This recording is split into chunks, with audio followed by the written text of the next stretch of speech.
માતાજી રમતનું નામ છે ઘડિયાળ કાંટો.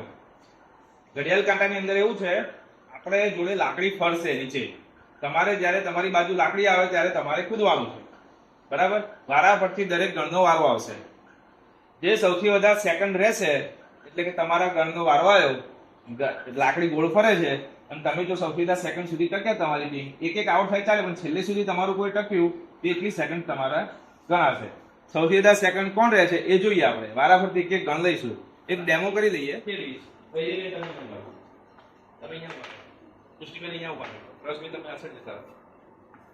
લાકડી ફેરવી, તમારી જોડે લાકડી આવે કૂદવાનું છે, કેવી રીતે દેખાડો.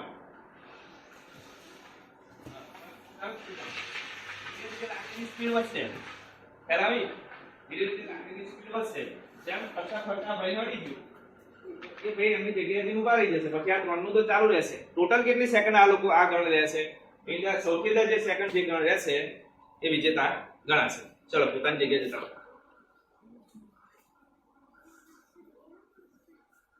चलो सब तैयार, सब तैयार, भारत माता की.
ફાયદા કેવા છે, આપણે તો પહેલા આમાં ચપળતા રાખવી પડે કે ક્યારે લાકડી આવે, લાકડીની સ્પીડ, એના ઉપર એના જોઈને આપણે કૂદવાનું.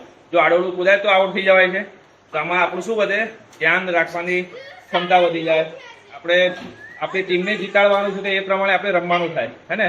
તો સંકલનનો અભાવ હોય તો પણ એ પ્રોબ્લેમ થાય. તો આમાં આપણું ધ્યાન વધે છે અને ચપળતા વધે છે. તો આ ગેમનો ફાયદો શું, આપણે ચપળતા વધારવા માટે આ ઘડિયાળ કાંટો રમીએ છીએ.